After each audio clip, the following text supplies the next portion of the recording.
એક ટેબલ પર પ્લેટમાં 2 સફરજન મૂક્યા છે, ખાવાવાળા 3 છે, ત્રણેયના ભાગમાં એક સફરજન આવવું જોઈએ.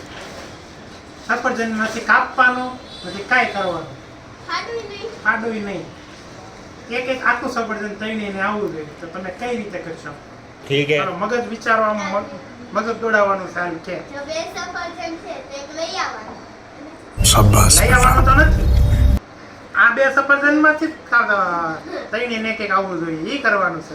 चीटिंग करता है तू, તારે चीटिंग करता है तू. ગમે ઈ કે તમ તારે એવું કઈ ખોટું ખોટું હોય તો કહી દે ને, મને તો આવડી ગયું. પણ તમે 1 - 1 બને છે, 1 - 1 1 - 1 નહીં, આ ડેશ છે. ડેશ એટલે એક કહેવાય એમ. વેરાનો ઓલું કહેવાય. શબ્દોમાં એક લાંબુ થઈ જાય એટલે મેં આ રીતે લખ્યું, સમજી ગયા?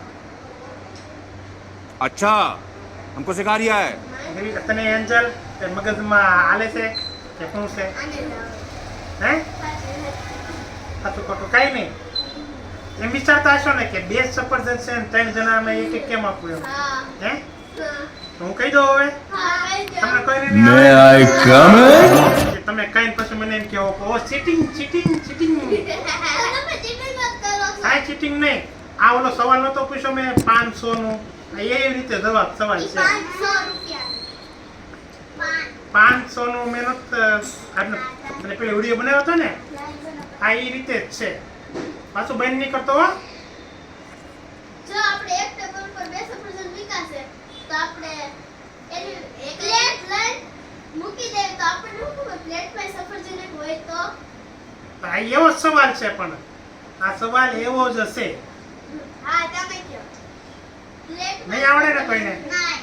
ઓકે, તો 100 રૂપિયા થાય જવાબ આપો. બોલો 100 રૂપિયા કોણ દે મને? મળે છે તમારી પાસે? હે મારી પાસેથી પાછા તમે દેવો. પાછો ઘડી ફોન ની આડો આવતો નહીં. મારી પાસેથી ને જઈને પાછા તમે દેવો તો કાંઈ નહીં. હાલો હું કહી દઉં છું, બરાબર? જો એક ટેબલ પર પ્લેટમાં 2 સફરજન મૂક્યા છે.